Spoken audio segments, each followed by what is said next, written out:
Inflation is the reason why something that cost $1 a few years ago costs $5 now. A literal, simple definition of inflation is when the price of something increases over time. Now, a more technical definition would be the following. Inflation can be defined by the rate at which the general level of prices for goods and services increases over time. Now, as this happens, your purchasing power decreases. This simply means that a dollar today won't buy as much as it did yesterday.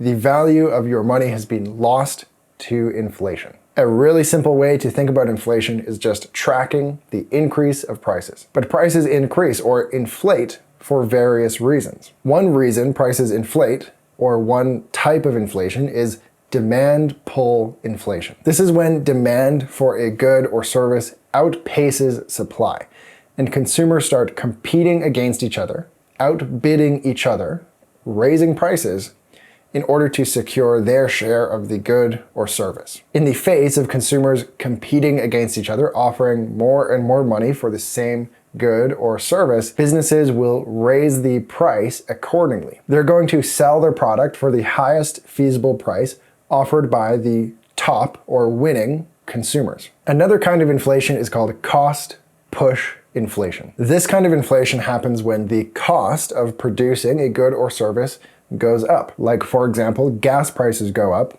and transportation prices go up along with it. Businesses then pass that cost onto their consumers through raising their prices to cover the operational costs. This is sometimes mislabeled or misidentified as price gouging, but what is really going on here is the businesses are not maximizing profits. They're simply raising their prices so that the consumers pay the extra operational costs and the businesses maintain their profits. Another kind of inflation, it's a little bit less intuitive or easy to understand.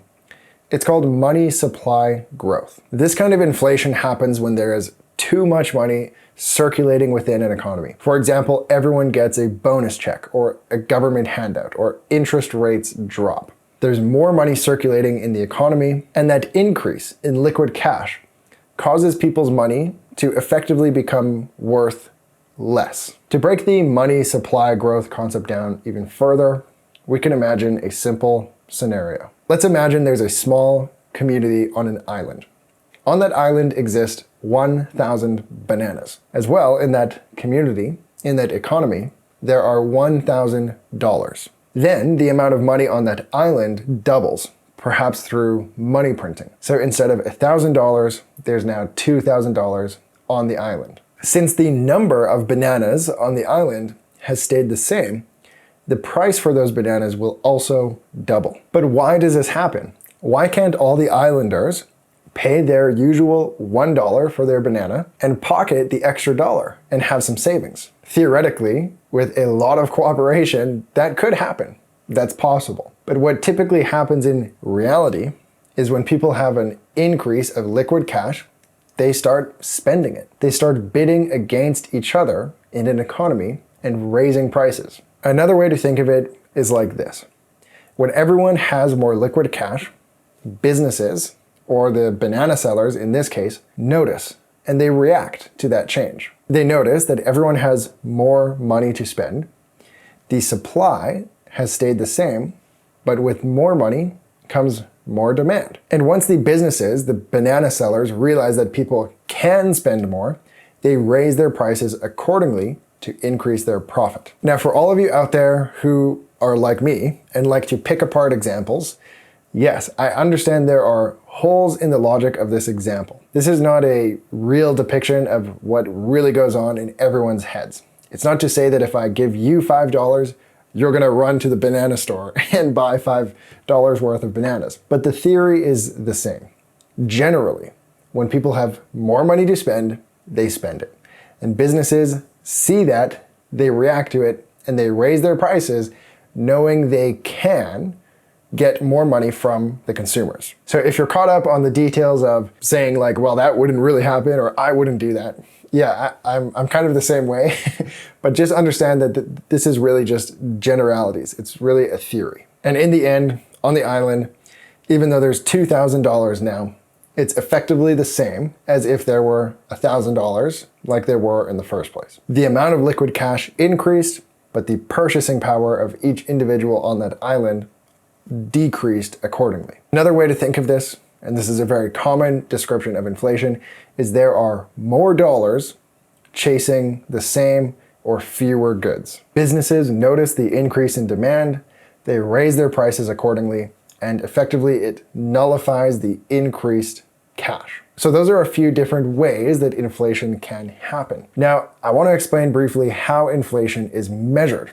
how it's tracked. So firstly, let's take a look at the Consumer Price Index. It tracks the prices of goods that everyday people buy often.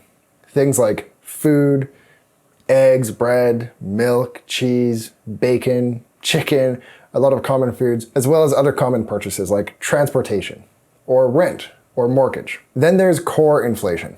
Core inflation similarly tracks the price of common goods that common people buy very often, but it excludes the goods that are more volatile, meaning they go up and down in price more often. So the core inflation tracks common goods, but it excludes food and anything related to energy, specifically gas. The reason why these more volatile items are excluded from the calculation is because it allows people to see the underlying trends of inflation without being caught up in the short-term fluctuations. Unfortunately, it's also a way that politicians deceive uneducated people. Sometimes they refer to inflation without identifying which index they're using to track inflation. Are they talking about all goods, including food and gas, or are they excluding food and gas from the conversation? This is why it's so important to understand the different ways that inflation is tracked. Otherwise, you're subject to being deceived. Then moving forward, the Producer Price Index tracks the price of items before they reach the customer. So we're talking about raw materials here, not the finished product. Then the GDP deflator measures inflation in everything in an economy. This includes government spending, exports, and imports. And lastly, wage inflation tracks the rate at which wages increase, determining whether people can afford more through rapidly increasing wages, or if they can afford less through slow or stagnant wage growth. So to summarize all of this, inflation can happen for various reasons. But at the core, inflation is simply measuring the rate at which things increase in price. I hope this video was helpful for you. Thank you for watching.